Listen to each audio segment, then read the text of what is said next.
السلام علیکم ورحمۃ اللہ وبرکاتہ۔ الحمد للہ رب العالمین والصلاة والسلام علی سید الاولین والآخرین نبی الانبیاء والمرسلین وعلی آلہ واصحابہ ومن تبعہم بإحسان الی یوم الدین، اما بعد فاعوذ باللہ من الشیطان الرجیم، بسم اللہ الرحمن الرحیم۔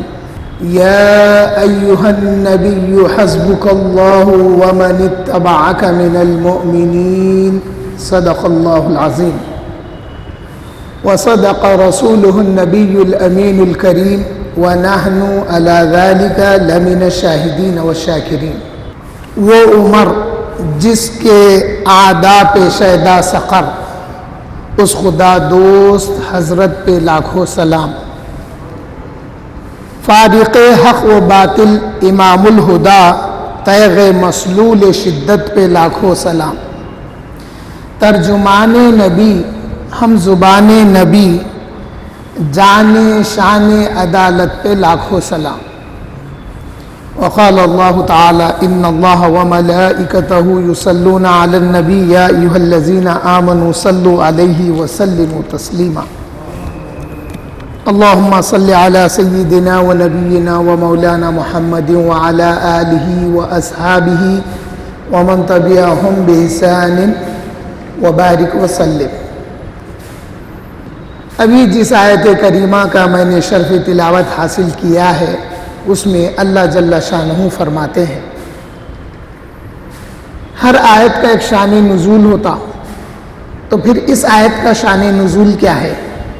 اس آیت کا شان نزول بعد میں تفصیل بتاؤں گا میں، یہ ہے کہ جب حضرت عمر ابن خطاب رضی اللہ تعالیٰ عنہ ایمان لائے، جو کہ آپ 40ویں مسلمان ہوئے، اس وقت حضرت جبرائیل امین آسمان سے حضور کے پاس حاضر ہو کر سنانے لگے کہ یا رسول اللہ، اللہ جل شانہ فرماتے ہیں یا ایھا النبی حسبک اللہ، اے نبی، اے میرے محبوب، اے میرے پیارے نبی، تمہارے لیے اللہ کافی ہے۔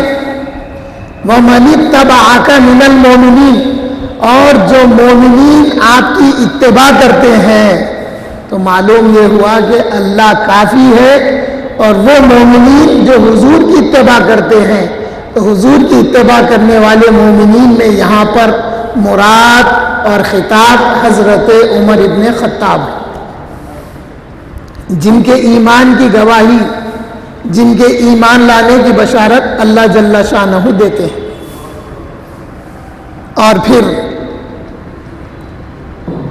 عن علی رضی اللہ عنہ قال قال رسول اللہ صلی اللہ علیہ وسلم عمر بن الخطاب سراج اہل الجنہ۔ حضرت علی کرم اللہ وجہہ سے روایت ہے کہ حضور صلی اللہ علیہ وسلم نے فرمایا، عمر ابن خطاب اہل جنت کے آفتاب ہیں۔ اگر سراج کا معنی چراغ لیا جائے، اس سے بہتر ہے کہ سراج کا معنی آفتاب لیا جائے، کیونکہ کئی چراغ کی روشنی جب ملتی ہے تو آفتاب جیسی ہوتی ہے، اور آپ کو سراج اہل الجنہ کیوں کہا گیا؟ اس کی تشریح میں یہ ہے کہ آپ دین میں بڑے سخت مزاج تھے،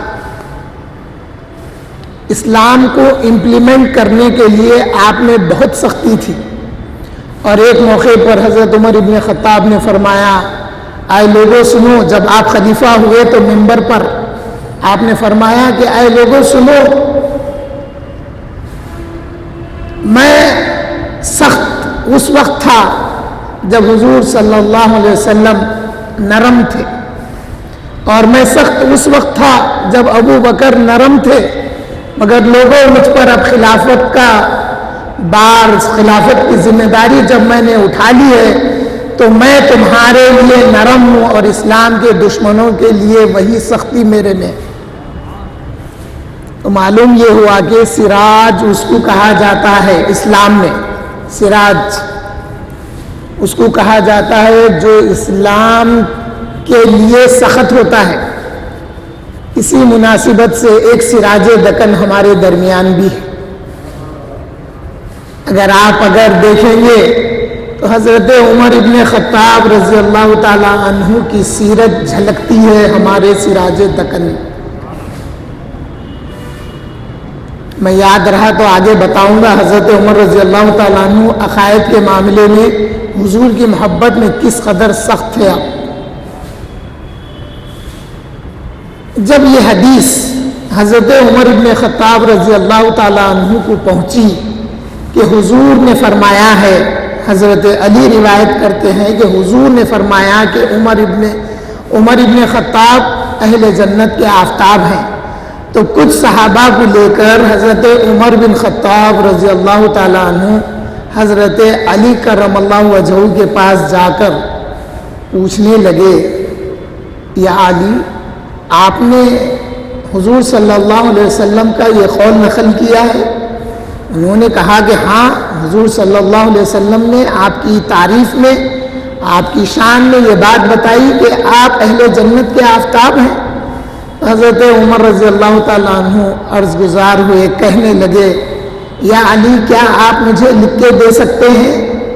حضرت علی کرم اللہ وجہہ نے جب لکھ کر دیا تو وہ خط کو، وہ کتابت کو حضرت عمر نے اپنے بیٹے کے حوالے کیے، حضرت عبداللہ ابن عمر کے حوالے کر کے کہنے لگے کہ اے بیٹے، جب میرا انتقال ہو جائے تو یہ تحریر میرے کفن میں رکھ دینا۔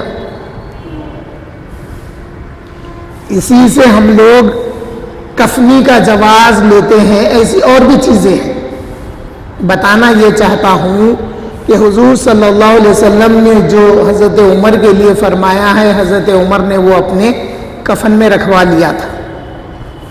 یہی نہیں، آئیے، جب بات سے بات نکلتی ہے تو دلچسپی بڑھتی ہے۔ حضرت عمر سے حضور فرمانے لگے، اے عمر، اس وقت تمہارا کیا حال ہوگا جب تمہاری روح پرواز کر جائے گی، تمہیں غسل دے کر، کفن پہنا کر، نماز جنازہ پڑھا کر جب قبر میں دفن کر دیا جائے، اور پھر منکر نکر تمہارے پاس آ جائے، جن کا خد آسمان میں ہوگا اور ان کے قدم تمہاری خبر میں ہوں گے، اور ان کی آنکھوں سے آگ کے شرارے پھوٹیں گے، اے عمر، ایسے وقت میں تمہاری حالت کیا ہوگی؟ عرض گزار ہوئے، یا رسول اللہ، جو تعلق میرا آج آپ کے ساتھ ہے، کیا وہ تعلق خبر میں بھی باقی رہے گا؟ تو حضور فرمائے کہ ہاں اے عمر، وہ تعلق خبر میں بھی باقی رہے۔ عرض گزار ہوئے، یا رسول اللہ، پھر آپ ہی کافی ہیں ان فرشتوں کو جواب دینے کے لیے۔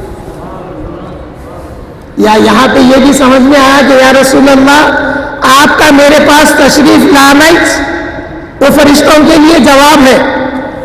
یہ ہے حضرت عمر رضی اللہ تعالیٰ عنہ۔ حاضرین و سامعین،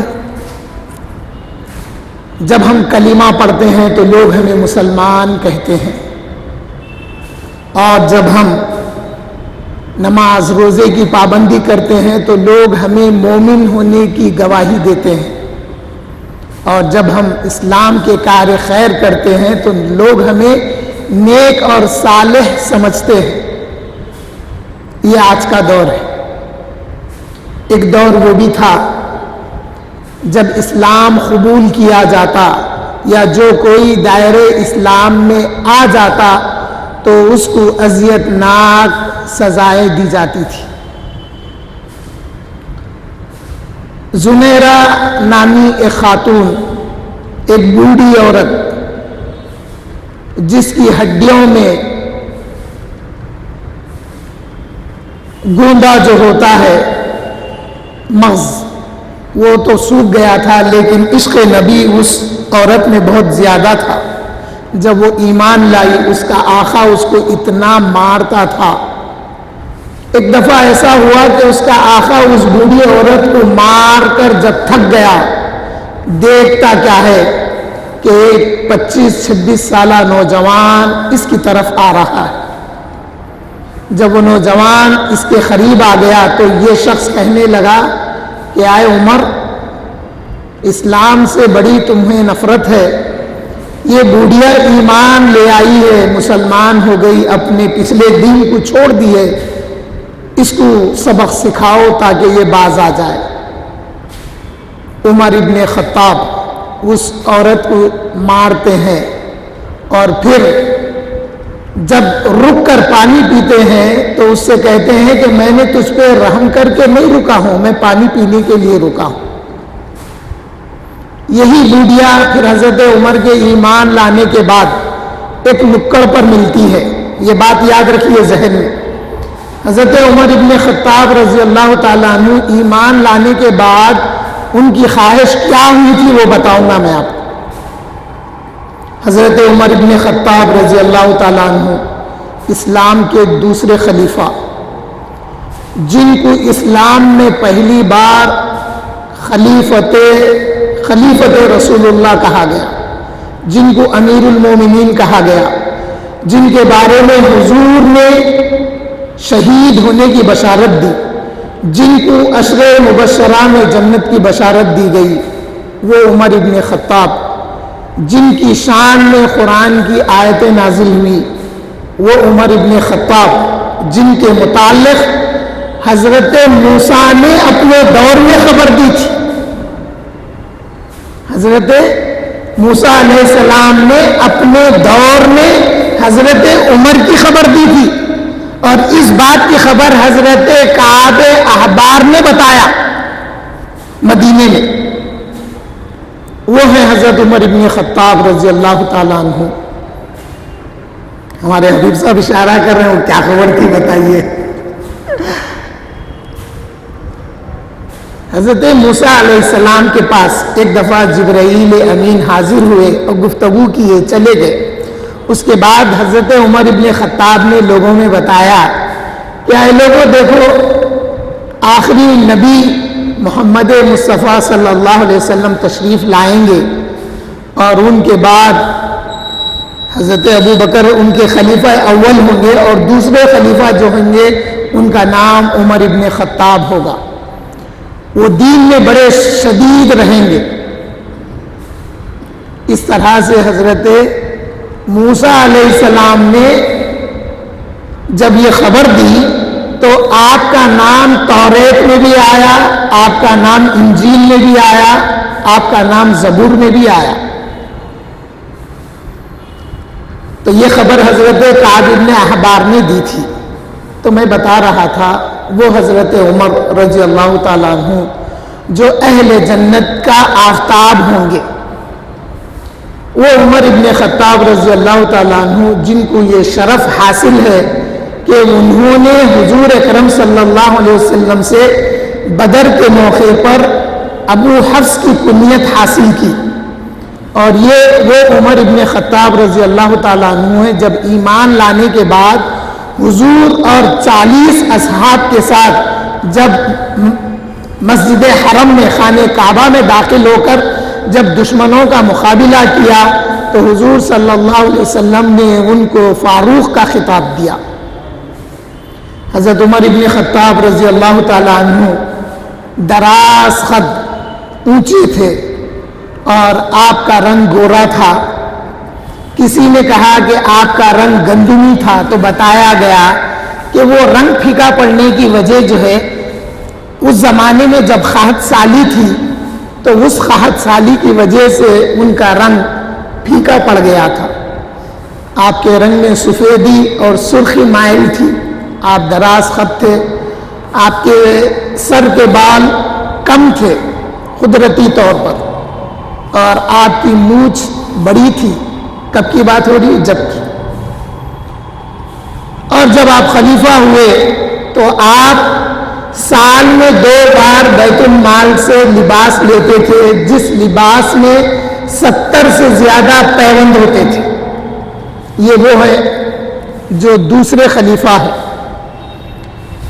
حاضرین محترم، حضرت عمر رضی اللہ تعالیٰ عنہ اپنا واقعہ یوں بیان کرتے ہیں کہ ایک رات میں اٹھا حسب معمول، میں ہماری اس جماعت میں جا کے بیٹھنا چاہا جہاں ہر رات ہم لوگ بیٹھا کرتے تھے۔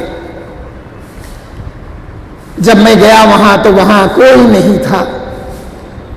پھر میں دوسری بیٹھک پر گیا، دیکھا تو وہاں پر بھی کوئی نہیں تھا۔ تیسری بیٹھک میں گیا، مجلس میں گیا، وہاں بھی کوئی نہیں ملا مجھے۔ بالآخر میں نے ارادہ کیا کہ چلو آج کی رات محمد عربی صلی اللہ علیہ وسلم کے پاس چلتے ہیں اور دیکھتے ہیں کہ وہ کیا کہتے ہیں۔ حضرت عمر بن خطاب رضی اللہ تعالیٰ عنہ فرماتے ہیں کہ رات کا کافی حصہ گزر چکا تھا، میں مسجد حرم میں داخل ہوا تو دیکھتا کیا ہوں کہ حضور صلی اللہ علیہ وسلم نماز میں مشغول ہیں اور آپ کا چہرہ خانہ کعبہ سے ہوتے ہوئے بیت المقدس کی طرف تھا۔ یہ کہتے ہیں کہ اگر میں اچانک حضور کے پیچھے چلا جاتا تو یہ بات مناسب نہیں تھی، تو میں نے خانہ کعبہ کے پردے میں گھس گیا، گھس کے بڑھتے بڑھتے یہاں تک آ گیا کہ حضور صلی اللہ علیہ وسلم کے سامنے پردے کی آڑ میں بیٹھ گیا۔ میرے اور ان کے درمیان میں پردہ حائل تھا۔ حضور صلی اللہ علیہ وسلم حالت نماز میں قرآن کی تلاوت فرما رہے ہیں۔ تو میں سوچنے لگا کہ یہ کلام تو شاعرانہ کلام ہے۔ تو پھر حضور صلی اللہ علیہ وسلم نے یہ آیت پڑھی جو اللہ نے فرمایا کہ اے لوگوں سنو، مفہوم ہے، یہ بات انڈرسٹوڈ ہے کہ یہ جو کلام ہے یہ کسی شاعر کا کلام نہیں ہے، مگر ہدایت انہی کو ملتی ہے اللہ جنہیں ہدایت دینا چاہتا ہے۔ کچھ ایسا پڑھے تو یہ سوچنے لگے کہ میرے دل میں خیال آیا کہ یہ شاعر ہے کیا، تو انہیں شاعر والی آیت پڑھے، ہو سکتا ہے یہ کاہن ہوں گے۔ تو پھر جب یہ ان کے دل میں خیال آیا کہ ہو سکتا ہے یہ کاہن ہے، تو پھر اللہ تعالیٰ نے قرآن کی آیت نازل فرمائی، حضور تلاوت کرنے لگے، یہ قول کاہن نہیں ہے، یہ اللہ کا کلام ہے۔ تو اس وقت جب حضور صلی اللہ علیہ وسلم نماز ادا کر کر واپس گھر کی طرف جا رہے تھے، حضرت عمر رضی اللہ تعالیٰ عنہ پیچھے پیچھے جانے لگے۔ جب وہ نپڑوں سے گزرتے ہوئے آگے بڑھے تو حضور صلی اللہ علیہ وسلم نے پوچھا، کون ہے عمر؟ پوچھے، اے عمر کیا ارادے سے آئے ہو؟ تو عرض گزار ہوئے کہ یا محمد، میں آپ کا کلام سننے کے لیے حاضر ہوا تھا۔ تو اللہ تعالیٰ نے اس موقع پر حضرت عمر رضی اللہ تعالیٰ عنہ کے لیے دعا کی کہ اللہم اعز الاسلام بعمر ابن خطاب او عمرو ابن ہشام۔ جب حضور نے یہ دعا کی تو ان کے دل میں حضور صلی اللہ علیہ وسلم کی محبت پیدا ہو گئی۔ یہاں پہ اس دعا میں حضور نے دو ذکر کیے، ایک عمر ابن خطاب اور عمرو ابن ہشام۔ عمرو ابن ہشام کون؟ ابو جہل۔ ابو جہل کیسا سخت درست مزاج تھا، دیکھیے حضور صلی اللہ علیہ وسلم کا جب گزر ہوا تو ابو جہل نے ایک نوکدار پتھر لے کر حضور پر جب وار کیا تو حضور صلی اللہ علیہ وسلم کے ماتھے سے خون بہنے لگا۔ یہ واقعہ حضور کے چچا حضرت حمزہ ابن عبد المطلب کی دو باندیاں، دو لونڈیاں دیکھ چکی تھی، اور جب حضرت حمزہ ابن عبد المطلب حضور کے چچا شکار سے واپس آ رہے تھے تو آپ کا ایک طریقہ تھا، جب شکار سے آپ واپس آتے تو آپ اکڑ کے آتے تھے، آپ کی چلن میں اکڑ ہوتی تھی۔ تو اس اکڑ کو دیکھ کر ان کی لونڈیاں، ان کی باندیاں کہنے لگی، آئے حمزہ ابن عبد المطلب یہ کیا اکڑ رہے؟ آپ کے بھتیجے کو عمرو ابن ہشام نے مارا ہے، جس کی وجہ سے ان کے ماتھے سے خون بہہ گیا ہے۔ اب یہ غصہ آ گیا ان کو اور یہ ابو جہل کی تلاش میں نکلے۔ جب ابو جہل کو ڈھونڈتے ڈھونڈتے خانہ کعبہ میں پہنچے تو دیکھتے کیا ہے کہ سرداران مکہ کے ساتھ ابو جہل بیٹھا ہوا ہے۔ آپ نے اس کو للکارا، اس کو پکڑا اور اس کو مارا۔ جب ابو جہل کو حضرت حمزہ مارنے لگے تو اور بھی سردار کھڑے ہو گئے ابو جہل کی مدد کے لیے. ابو جہل نے ان کو روک دیا, روک کے بولا کہ دیکھو اب انہیں مصلحت کا شکار ہو گیا. بولا یہ اکیلے ہیں, اگر ہم سب مل کر ان کو مارتے ہیں تو پھر قریش اور بنو ہاشم ہم کو نہیں چھوڑیں گے. یہ مصلحت کا شکار ہو کے بولا یا حمزہ ابن عبد المطلب میرے سے غلطی ہو گئی. یہ مارنے کے بعد ابو جہل سے یہ الفاظ سننے کے بعد اب جب رخ کیے حضرت حمزہ ابن عبد المطلب تو حضور صلی اللہ علیہ وسلم کی طرف, دیکھتے کیا ہے کہ حضور صلی اللہ علیہ وسلم سجدے میں ہیں, آپ نماز میں مشغول ہیں. جب نماز ختم ہوئی تو آپ کے چچا نے کہا یا محمد, حضور صلی اللہ علیہ وسلم سے خطاب کیے, پھر کہا, پھر جب تیسری بار کہا تو حضور نے آپ کی طرف توجہ کی تو کہنے لگے کہ اے میرے بھتیجے محمد خوش ہو جاؤ اس بات سے کہ میں نے تمہارا بدلہ ابو جہل سے لے لیا ہے. حضور خاموش ہیں. حضرت حمزہ پوچھنے لگے کہ اے میرے بھتیجے محمد کیا تم کو خوشی نہیں ہوئی کہ میں نے ابو جہل سے بدلہ لے کر آیا ہے؟ حضور نے فرمایا کہ اے چچا مجھے اس بات پر خوشی ہوتی کہ آپ اگر ایمان لے آتے. حضرت حمزہ ابن عبد المطلب نے ایمان جب لایا تو آپ 39ویں مسلمان تھے. آپ 39ویں مسلمان تھے حضرت حمزہ ابن عبد المطلب. تو میں بتانا یہ چاہتا ہوں کہ حضور نے جن دو کا نام لیا ان میں ایک عمر ابن خطاب تھے, دوسرا عمرو ابن ہشام ابو جہل تھا. ابو جہل میں بھی دشمنی تھی اور حضرت عمر میں بھی دشمنی تھی, مگر حضرت عمر بے ادب نہیں تھے, حضرت عمر گستاخ نبی نہیں تھے. ابو جہل نے پتھر مار کر حضور کو تکلیف پہنچائی تھی, حضرت عمر نے ایسا نہیں کیا.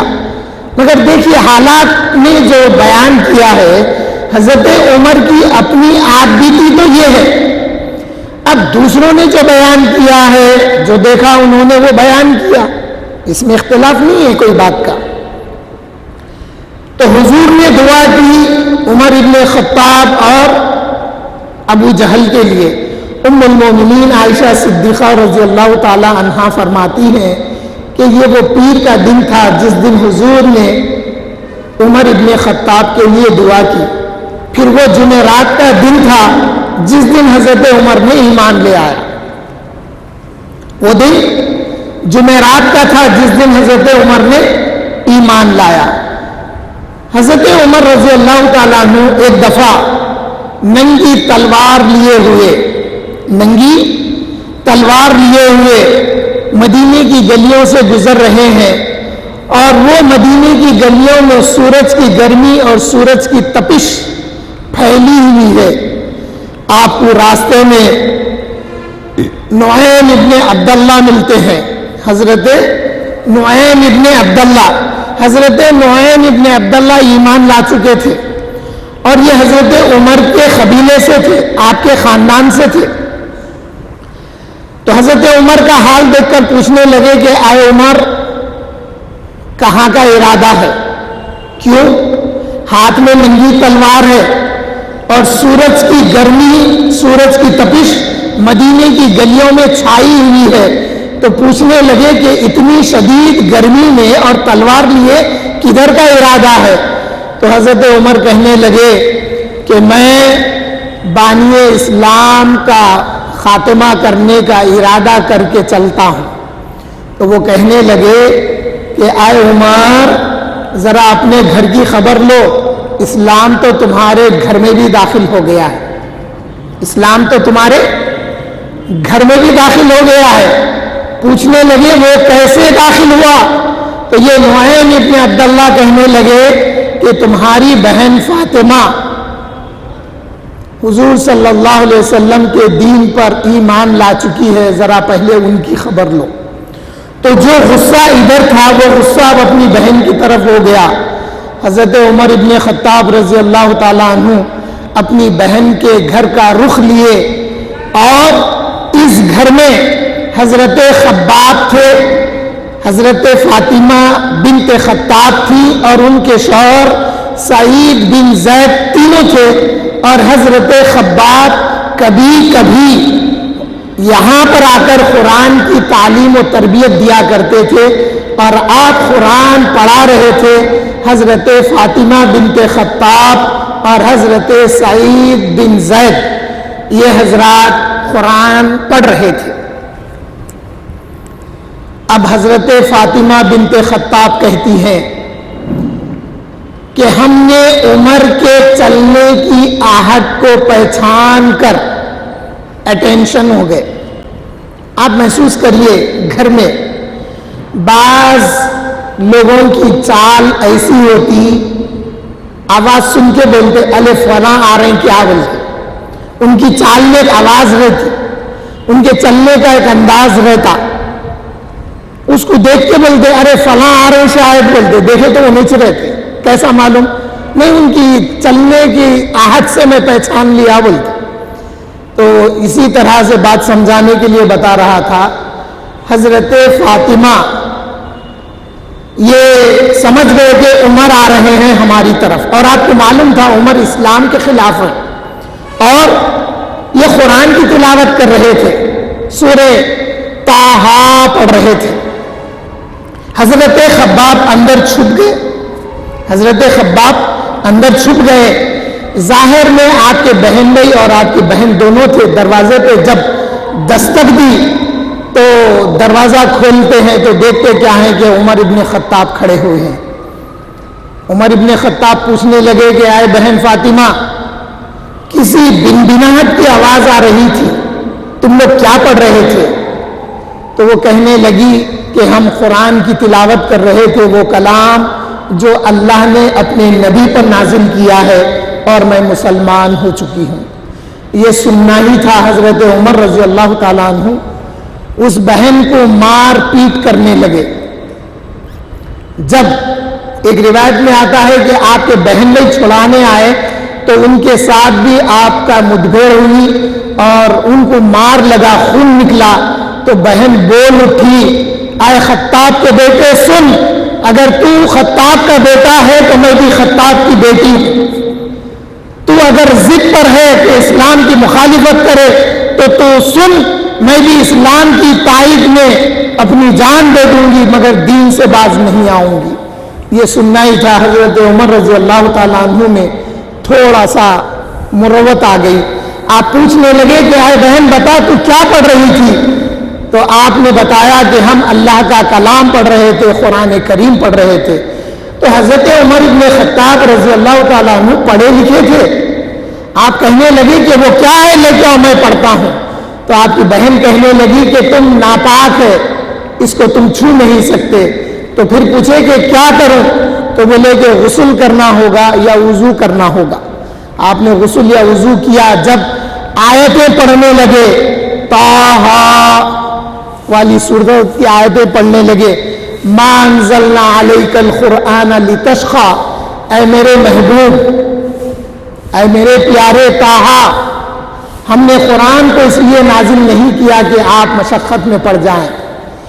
یہ آیتیں حضرت عمر ابن خطاب رضی اللہ تعالی عنہ کے دل میں اسلام سے ہمدردی پیدا کر دی اور حضور صلی اللہ علیہ وسلم کے پاس حاضر ہونے کی خواہش پیدا ہو گئی۔ اب حضرت عمر ابن خطاب پوچھتے ہیں کہ اے میری بہن فاطمہ، جس دین میں تم داخل ہو گئے ہیں کیا میں بھی اس دین میں داخل ہو سکتا ہوں؟ تو انہوں نے کہا کہ ہاں داخل ہو سکتے ہیں۔ تو پھر عمر ابن خطاب نے کہا کہ چلو مجھے محمد عربی صلی اللہ علیہ وسلم کے پاس لے چلو۔ حضرت عمر ابن خطاب رضی اللہ تعالیٰ عنہ جیسے ہی یہ کہے، حضرت خباب خوش ہوئے اور باہر آ کر بشارت دینے لگے کہ اے عمر مبارک ہو تم کو، 2 دن پہلے حضور صلی اللہ علیہ وسلم نے تمہارے اور ابو جہل کے حق میں دعا کی ہے کہ اللہ اسلام کو عزت عطا فرما عمر اور ابو جہل کے ذریعے۔ مجھے یہ امید بن رہی ہے کہ وہ دعا تمہارے حق میں قبول ہو چکی ہے۔ یہ کہنے کے بعد حضرت عمر ابن خطاب رضی اللہ تعالیٰ عنہ اپنی بہن بہنوئی اور حضرت خباب کے ساتھ اس گھر سے نکل کر دار ارقم ابن ارقم میں جب تشریف لاتے ہیں، یہاں پر حضور صلی اللہ علیہ وسلم ایک حویلی تھی جس کے اندر تقریباً 48 صحابہ موجود ہیں، جن میں 10 یا 11 عورتیں بھی موجود تھیں، جن میں حضرت سمیہ بھی ہیں جو اسلام کی پہلی شہیدہ، جن کا ذکر کیے بغیر ہم اسلام کا ذکر کرنا ادھورا سمجھتے ہیں۔ جب آپ ایمان لائے تو ایمان لانے کی وجہ سے آپ کے 2 ہاتھ 2 گھوڑوں کو باندھ دیے گئے اور 2 پیر 2 گھوڑوں کو باندھ دیے گئے۔ اس کے بعد میں جب گھوڑوں کو ہڑکایا گیا تو آپ کے جسم کے 4 ٹکڑے ہو گئے تھے۔ یہ اسلام کی وہ پہلی شہیدہ ہیں جن کا نام حضرت سمیہ ہے، شہید سمیہ ہے جو اسلام کی پہلی شہیدہ ہے۔ 10 یا 11 مسلمان عورتیں اس دار ارقم میں موجود تھے۔ حضور صلی اللہ علیہ وسلم میں حضرت ابوبکر صدیق ہیں، حضرت علی کرم اللہ وجہہ ہے اور حضرت حمزہ ابن عبد المطلب رضی اللہ تعالیٰ عنہ بھی موجود ہیں۔ جب دروازے پر کھٹکھٹایا تو دروازے کی سان میں سے حضرت حمزہ حضرت عمر ابن خطاب کو دیکھتے ہیں اور صحابہ فکر مند ہیں کہ دروازہ کھولے یا نہ کھولے، کیونکہ ان کے ہاتھ میں ایک تلوار بھی تھی۔ حضرت حمزہ کہنے لگے، اے لوگو دروازے کو کھول دو، اگر عمر اچھے ارادے کے ساتھ آئے ہیں تو پھر ان کے ساتھ حسن سلوک کیا جائے گا، ورنہ ان کی اسی تلوار سے ان کی گردن مار دی جائے گی۔ 2 صحابہ جب دروازہ کھولے تو دیکھتے کیا ہیں کہ حضرت عمر کھڑے ہیں۔ حضرت عمر کے بازوؤں کو پکڑ کر جب حضور کے پاس لانے لگے تو حضور فرمانے لگے کہ اے لوگوں عمر کو چھوڑ دو۔ حضرت عمر کو چھوڑ دیا گیا۔ جب آپ حضور کے سامنے جب زانوئے ادب طے کر چکے تو ان کے گلے میں کپڑا تھا، وہ کپڑا پکڑ کر حضور نے فرمایا، اسلم یا عمر، اے عمر اسلام لے آؤ۔ پھر حضور نے حضرت عمر کے دل پر ایک ہاتھ مار کر کہا کہ اللہم اہدی قلبہ، اے اللہ عمر کے قلب کو ہدایت عطا فرما کہ وہ ایمان لائیں، اسلام لائیں۔ تو حضرت عمر کہنے لگے، لا الہ الا اللہ، اشہد ان لا الہ الا اللہ واشہد انک رسول اللہ۔ جب حضرت عمر ابن خطاب نے یہ کلمات کو دہرائے، اب یہاں پہ پھر ایک سوال پیدا ہوتا ہے، میں بھی بتاتا ہوں، اس کا جواب آپ بتائیں گے۔ بہت سارے بدعقیدے ایسے ہیں قرآن کی آیت پڑھ کے بولتے انک لا تہدی من احببت، اللہ فرما رہا اے میرے محبوب آپ ان کو ہدایت نہیں کر سکتے جن کو آپ پسند کرتے ہیں۔ تو پھر حضرت عمر کو ہدایت کن سے ملی؟ سبحان اللہ۔ حضرت عمر کو ہدایت کن سے ملی؟ حضور سے ملی۔ حضور نے ان کے دل پر ایک ہاتھ مار کے کہا کہ اے اللہ عمر کو ہدایت دے کہ وہ اسلام قبول کرے، اے اللہ عمر کے دل کو ہدایت عطا فرما کہ وہ اسلام قبول کرے۔ تو معلوم ہوا کہ رسول اللہ جن کو چاہتے ہیں اللہ ان کو اسلام اور ایمان عطا کرتا ہے۔ سبحان اللہ۔ تو پھر جب کلمہ شہادت حضرت عمر نے بلند کیا تو سارے صحابہ نے، حضور نے اللہ اکبر کا نعرہ لگایا۔ حضور کے نعرے پر جب سارے صحابہ نے نعرہ لگایا تو ام المومنین عائشہ صدیقہ رضی اللہ تعالیٰ عنہ فرماتی ہے کہ مکے کے در و دیوار سے وہ نعرہ گونج گیا کہ اللہ اکبر۔ اب حضرت عمر ابن خطاب رضی اللہ تعالیٰ عنہ حضور صلی اللہ علیہ وسلم سے عرض گزار ہوتے ہیں۔ ایک روایت میں یہ ہے کہ یا رسول اللہ کیا ہم حق پہ نہیں ہیں؟ حضور فرمائے ہاں کیوں نہیں، ہم حق پہ ہیں۔ ایک روایت یہ ہے جو مجھے زیادہ پسند ہے، وہ یہ حضرت عمر پوچھنے لگے یا رسول اللہ ہمارا جینا اور مرنا کیا حق پہ نہیں ہے؟ تو حضور فرمائے ہاں اے عمر ہمارا جینا بھی حق پہ ہے اور ہمارا مرنا بھی حق پہ ہے۔ حضرت عمر نے حضور سے عرض کیا یا رسول اللہ صلی اللہ علیہ وسلم کیوں نہ ہم کھلے عام نماز ادا کریں. اب حضرت عمر رضی اللہ تعالیٰ عنہ اور حضرت حمزہ ابن عبد المطلب اور حضور صلی اللہ علیہ وسلم، حضور آگے ہیں، ان کے پیچھے حضرت عمر ابن خطاب ہے ایک صف کو لیے ہوئے، ان کے پیچھے حضرت حمزہ ہے ایک صف ان کے پیچھے ہے.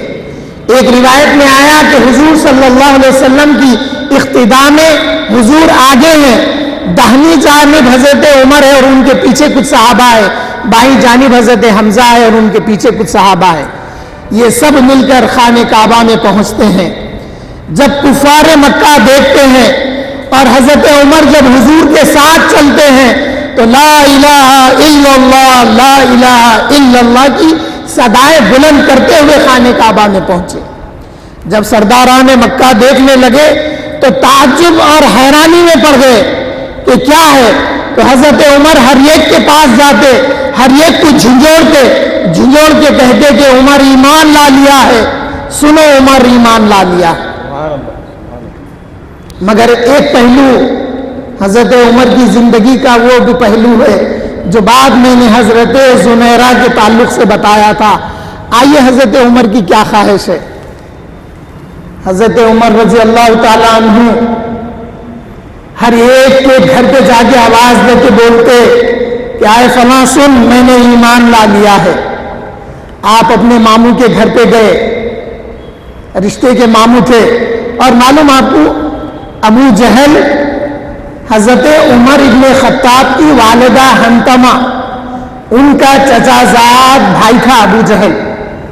اکثر یہ بات مشہور ہے کہ ابو جہل حضرت عمر کا سگا ماموں تھا. نہیں، سگا ماموں نہیں، چچیرے بھائی تھے حضرت عمر کی والدہ کے، تو رشتے کا ماموں تھا ابو جہل. تو حضرت عمر اس کے پاس بھی جا کے آواز دینے لگے، بولا نہیں عمر ایسا مت کرو عمر. مگر کسی نے مشورہ دیا کہ دیکھو عمر تم ایسا کرو، فلاں شخص ہے جو پروپیگنڈا بہت کرتا ہے، تم اس کو ایک کو بول دو، انہیں سب کو پہنچا دوں گا تمہارے ایمان کی خبر. جب حضرت عمر نکلے تو گلیوں میں آپ پکارتے تھے کہ ہے کوئی جو مجھے مارے اسلام لانے کی وجہ سے. ارے تم میں کوئی ہے باہر نکلو اور عمر کو مارو اس لیے کہ عمر نے آج اسلام قبول کر لیا. آپ جب مدینے کی گلیوں میں یہ کہتے ہوئے نکلے تو وہ زنیرہ خاتون گلی کے ایک نکڑ پر ملتی ہے، مل کے پوچھتی ہے اے عمر اسلام لانے سے پہلے تو بڑی سختی تھی تمہارے میں، آج کیا ہو گیا ہے پھر تم مار کھانے کی بات کر رہے ہیں. تو آپ نے کہا کہ میں دیکھنا چاہتا ہوں کہ ایمان لانے کے بعد جب مار پڑتی ہے تو اس مار میں کیا اثر ہوتا ہے.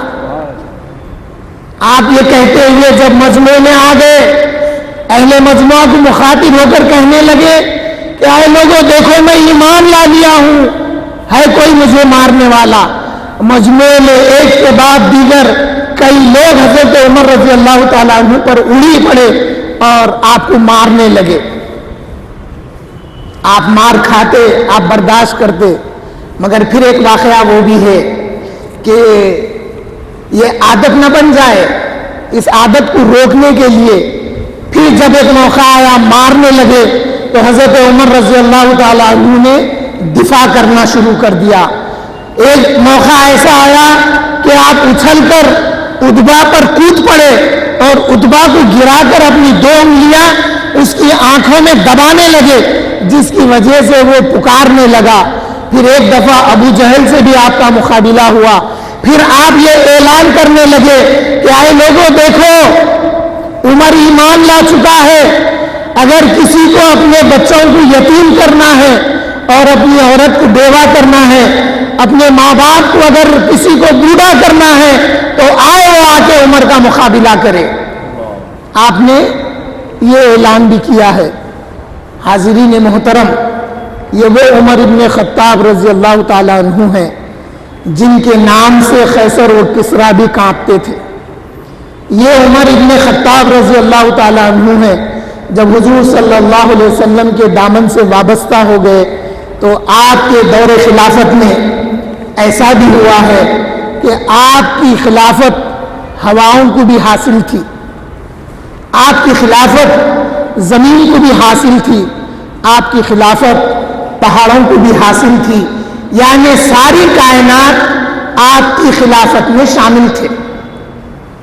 اس بات کا ذکر، اس بات کا اشارہ ازالۃ الخفاء عن خلافت الخلفاء، ازالۃ الخفاء اس کا معنی ہے چھپی ہوئی باتوں کا ظاہر کرنا جو خلافت خلفاء میں تھی۔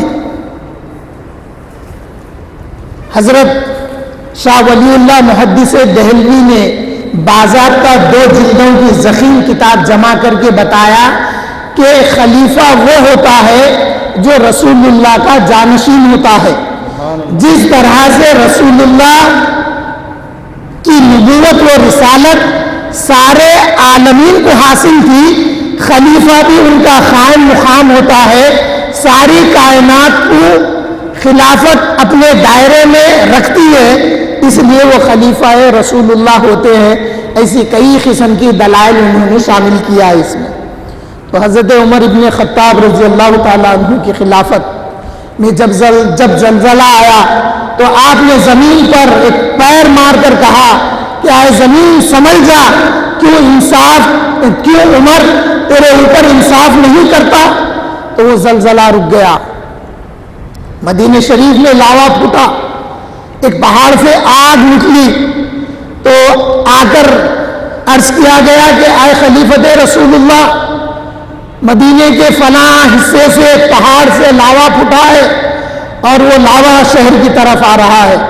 حضرت عمر ابن خطاب نے اپنے غلام سالم کو اپنا کرتا عطا کیا، کرتا خلافت عطا کر کے فرمانے لگے کہ یہ کرتے کو لے جا کر اس آگ کو بتاؤ جس کرتے میں دیکھنے والی آنکھوں نے دیکھا 70 پیوند لگے ہوئے تھے۔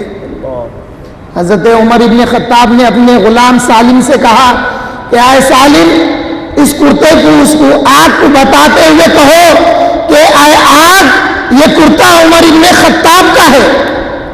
جیسا جیسا بتاتے آگ پیچھے جاتی، وہ لاوا پیچھے جاتا، حضرت سالم آگے جاتے یہاں تک کہ وہ لاوا پیچھے جاتے جاتے جہاں سے نکلا تھا وہیں پہ داخل ہو گیا۔ اربعین نووی میں امام نووی نے حضرت عمر ابن خطاب کی چادر کا ذکر کیا ہے، تو اب یہاں پر چادر ہے وہاں پر کرتا ہے، تو کیا بات میں اختلاف ہوگا؟ میں بتاتا ہوں نا آپ کو، اس بات کو سمجھیں گے کیسا؟ کیا واقعے کا اختلاف ہوگا؟ راویوں کا اختلاف ہوگا؟ نہیں۔ تو بات کو قبول کیسا کریں گے؟ بات کو قبول یہ کریں گے کہ ایک وقت جب لاوا پھوٹا تو کرتا عطا کیے، حضرت سالم کو کرتا عطا کر کے بولے اے سالم، یہ کرتا میرا اس کو بتاتے جاؤ۔ تو حضرت سالم کو یہ بات معلوم تھی کہ اگر کبھی آگ نکل جائے تو حضرت عمر کا کرتا بتانا۔ تو دوسرے واقعے میں چادر کا ذکر ہے، تو ہو سکتا ہے آپ کے پاس اس وقت چادر موجود نہیں تھی، تو دوسرے موقع پہ آپ پہلے بار جب کرتے کا ذکر ہے، دوسری بار جب واقعہ ہوا تو آپ کے پاس کرتا نہیں تھا ہوگا، چادر تھی، تو آپ نے چادر ہی بتا دیا ہوگا۔ اختلاف نہیں ہے، ہم اپنے اسلاف کو غلط نہیں مانتے، اس لیے کہ ہمارے اسلاف نے جو ثقات راوی ہیں، جو سچے راوی ہیں، ان سے تمام دین کو ہم تک پہنچا دیا ہے۔ بیرون کے ذریعے ہمارے پاس دین کی سند موجود ہے، ہم اپنے اسلاف کا اختلاف نہیں کرتے، اسلاف کی باتوں کو ہم ہی تو سمجھتے ہیں کیونکہ دین ہمارے پاس سند کے ساتھ آیا ہے۔ حاضرین محترم، حضرت عمر ابن خطاب رضی اللہ تعالی عنہ کا دور خلافت ہے۔ آپ اکثر رات میں گشت کیا کرتے تھے، آپ اکثر راتوں میں گشت کیا کرتے تھے۔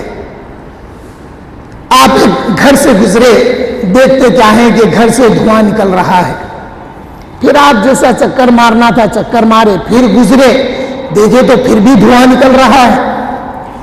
پھر کچھ دیر کے بعد دیکھے پھر بھی دھواں نکل رہا ہے. رات کا بہت سارا حصہ گزر گیا, دیکھتے کیا ہے کہ دھواں نکل رہا ہے. آپ نے آواز دی تو اندر سے سوال ہوا کون ہے؟ تو آپ نے جواب دیا کہ میں ایک مسافر ہوں, گزرتے ہوئے دیکھتا کیا ہوں کہ رات کے اس حصے میں آپ کے گھر سے دھواں نکل رہا ہے. انہوں نے عرض کیا کہ میں عمر کے نام پہ رو رہی ہوں. پوچھے کیوں؟ تو وہ عورت بتائی کہ میرے بچے بھوک سے رو رہے ہیں, ان بچوں کو بہلانے کے لیے میں نے انگیٹھی پر ایک برتن رکھ دیا ہے اور بچوں کو تسلی دے رہی ہوں کہ کھانا پکے گا تو میں کھلا دوں گی, تاکہ بچے اس تسلی میں سو جائے. حضرت عمر ابن خطاب رضی اللہ تعالیٰ عنہ کو بڑا یہ بات گراں گزری. آپ بیت المال میں تشریف لائے اور گھی اور آٹا لے کر جب اٹھانے لگے تو آپ کا غلام سالم پوچھتے ہیں جو نگران تھے اس خزانے کے بیت المال کے, بولے کہ حضرت آپ اجازت دے تو میں اٹھا لوں. تو حضرت عمر ابن خطاب پوچھنے لگے کہ کیا تو میرا بوجھ روز قیامت بھی اٹھائے گا؟ نہیں, اس روز اگر میں بوجھ میرا اٹھاتا ہوں تو آج بھی میرا بوجھ مجھے اٹھانے دو. یہ کہہ کر آپ اس گھر پر پھر آئے, آواز دیے, آٹا دیے, گھی دیے. وہ عورت آٹا گھولتے جاتی, گھی ڈالتے جاتی, اور حضرت عمر رضی اللہ تعالیٰ عنہ اس انگیٹھی میں پھونک مارتے تھے تاکہ آگ اچھے سے روشن ہو جائے. روٹیاں پکائی گئی, جب بچوں کو کھلایا گیا تو بچے خوش ہو گئے, بچے بحال ہو گئے. حضرت عمر کے دل میں خیال آیا, اے عمر جس وجہ سے بچے روئے ہیں آج تجھ کو چاہیے کہ اس بچوں کو خوش بھی کر دے. حضرت عمر رضی اللہ تعالیٰ عنہ ان بچوں کو خوش کرنے کے لیے کبھی گھوڑے کی شکل اختیار کرتے ہوئے اپنی کونیوں کو زمین پر اور اپنے گھٹنوں کو زمین پر ٹکا دے کر ان بچوں کے اطراف میں گھومتے ہیں, اور کبھی بچوں سے کہتے ہیں آئے بچوں سواری پر سوار ہو جاؤ. آپ جب خوش کر دیے بچوں کو تو اس عورت سے کہنے لگے کہ آئے بہن کیوں عمر پر ناراض ہوتی ہے؟ عمر اپنی خلافت کے امور میں بڑا مصروف و مشغول ہے, دیکھتی نہیں کہ اس کی خلافت قادسیہ تک, یرموک تک, آرمینیا تک پہنچ گئی ہے. وہ اپنے معاملات میں بڑا مشغول ہے, اس کو معاف کر دے, ہو سکتا ہے اس کے پاس تیری اطلاع نہیں ہوگی. تو وہ عورت جواب دیتی ہے, اے شخص کیوں تو عمر کی تائید کرتا ہے؟ عمر وہاں تک فتح یاب ہو گیا, عمر کی خلافت وہاں تک پہنچ گئی اور اسے میری خبر نہیں ہے. میں روز قیامت اللہ کی بارگاہ میں عمر کی شکایت کروں گی. حضرت عمر رضی اللہ تعالیٰ عنہ یہ الفاظ سن کر رو پڑے اور دو ہاتھ جوڑ کر کہنے لگے, اے میری بہن عمر تیرے پاس حاضر ہے, تو جو سزا دینا چاہتی ہے سزا دے لے, مگر اللہ کے پاس شکایت نہیں کرنا. یہ ہے عمر ابن خطاب رضی اللہ تعالیٰ عنہ. آج میڈیا پر بیٹھ کر کچھ مسلمان جو دین کے خلاف کہا جاتا ہے تو سن کے برداشت کر لیتے. اینکر کہنے والا طلاق ثلاثہ پہ طنز کرتا ہے اور حلالہ پہ طنز کرتا ہے, اور یہ مسلمان لیڈر بیٹھ کے بات کو ٹال دیتا ہے. ارے آج ہم کو ان کے درمیان میں بیٹھ کر خلفائے راشدین کی یہ سیرت بیان کرنا ہے. تم یہ احساس کیوں نہیں کرتے کہ میں خلافت راشدہ کے ان پہلوؤں کو ان کے سامنے لاؤں کہ بھائی اس طریقے سے سول کوڈ کو لاگو کیا جا سکتا ہے؟ یہ ضرورت اس بات کی ہے. حاضرین محترم, یہ حضرت عمر ابن خطاب رضی اللہ تعالی عنہ ہے. جب دریائے نیل میں جب سال گزر جاتا تو ایک نوجوان خوبصورت لڑکی کو زیورات کے ساتھ آراستہ کر کے جب اس کی بلی دے کر خون بہایا جاتا تو وہ دریائے نیل جاری ہو جاتی تھی. جب مصر فتح کر لیا گیا. وہاں کے گورنر کو جب اطلاع ہوئی کہ دریائے نیل سوکھ گئی ہے، اس کے ساتھ ایسا ایسا سلوک کیا جاتا تو وہ پھر جاری ہوتی، تو وہ گورنر نے حضرت عمر ابن خطاب کو رضی اللہ عنہ کو خط لکھا کہ یہاں کا یہ معمول ہے، ہم کیا کرنا چاہیے. حضرت عمر ابن خطاب نے ایک وائٹ پیپر پر لکھ دیا بسم اللہ الرحمن الرحیم. دریائے نیل کو خلیفۃ رسول اللہ امیر المومنین عمر ابن خطاب کی طرف سے یہ خط ہے، یہ خطاب ہے کہ اے دریائے نیل، اگر تو اللہ کے حکم سے چلتی ہے تو جاری ہو جا، اور اگر تو اپنے سے چلتی ہے تو تیری ہم کو ضرورت نہیں ہے. حضرت عمر ابن خطاب نے اس قاصد سے کہا کہ یہ ورق یہ پیج اس دریا میں ڈال دو. جب دریا میں وہ پیپر ڈالا گیا تو دریا جاری ہو گئی، جو آج تک جاری ہے. یہ ہے حضرت عمر ابن خطاب رضی اللہ تعالیٰ عنہ. حضور صلی اللہ علیہ وسلم نے فرمایا کہ ہر قوم میں، ہر امت میں ایک محدث ہوا کرتا تھا. میری امت کا محدث عمر ہے، او کما قال علیہ الصلوۃ والسلام. محدث انہیں کہتے ہیں جنہیں اللہ کی طرف سے الہام ہوتا ہے، وہی نہیں. جس کو وحی ہوتی ہے وہ نبی ہوتے ہیں، جن کو رسالت عطا کی جاتی ہے وہ رسول ہوتے ہیں. محدث وہ ہوتے ہیں جنہیں الہام ہوتا ہے.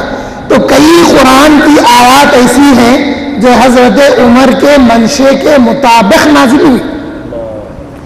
آج حجر اسود کے پاس جو مقام ابراہیم ہے، جب آپ حضور صلی اللہ علیہ وسلم کے ساتھ طواف کعبہ کیے تو جب مقام ابراہیم کے پیچھے آئے تو حضور سے عرض کرنے لگے یا رسول اللہ کیوں نہ ہم اس مقام ابراہیم کو اپنا مصلی بنا لیں.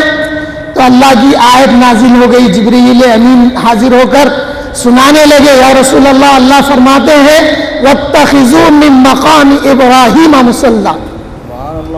کئی آیتیں ایسی ہیں جو حضرت عمر ابن خطاب رضی اللہ تعالی عنہ کی خواہش پر نازل ہوئی. پردے کا جو حکم ہے وہ آیت بھی حضرت عمر کی خواہش پہ نازل ہوئی. کئی ایسی آیتیں ہیں.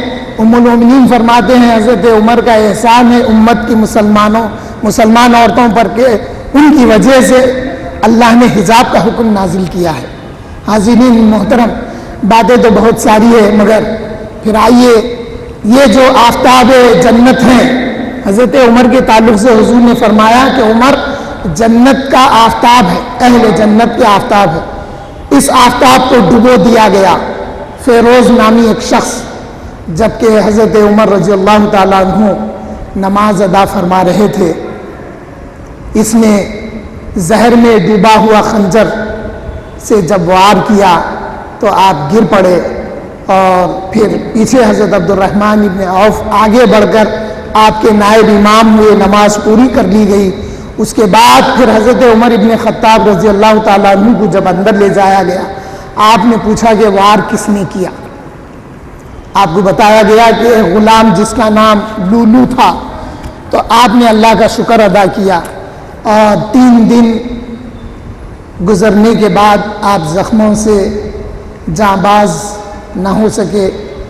آپ کی شہادت اسی وجہ سے ہوئی. انا للہ و انا الیہ راجعون. یہ دوسرے خلیفہ جن کی خلافت 90 لاکھ مربع میل تک پھیلی ہوئی تھی. مغرب کے مورخین لکھتے ہیں کہ اگر حضرت عمر رضی اللہ تعالیٰ عنہ کو 10 سال اور مل جاتے تو ساری دنیا پر اسلام چھایا ہوا رہتا. یہ ان کا کہنا ہے. اللہ کی مصلحت تھی کہ اسلام اتنا ہی رہے تاکہ اسلام دشمنوں سے مقابلہ ہوتا رہے اور پتہ چلے کہ عمر رضی اللہ تعالیٰ عنہ کی سنت پر کون کون قائم ہے. حضرت عمر کی شدت اس وجہ سے تھی. آپ نے فرمایا، آخری بات کہہ رہا ہوں، آپ نے فرمایا اے لوگوں، میں شدید اس لیے ہوں کہ رسول اللہ نرم ہے، میں شدید اس لیے ہوں کہ ابو بکر نرم ہے، اور میں اب نرم اس لیے ہوں کہ میں امیر المومنین ہوں اور خلیفہ رسول اللہ. حاضرین محترم، اللہ تعالیٰ سے دعا گو ہوں کہ یا اللہ ہماری زندگیوں میں بھی وہ ایمانی حرارت پیدا فرما جو حضرت عمر رضی اللہ تعالیٰ عنہ کے نصیب میں تھی، جو تعلق حضور صلی اللہ علیہ وسلم سے تھا، وہ تعلق ہمارا بھی اسی طرح سے حضور صلی اللہ علیہ وسلم کے ساتھ مضبوط فرما دے، آمین والحمدللہ رب العالمین۔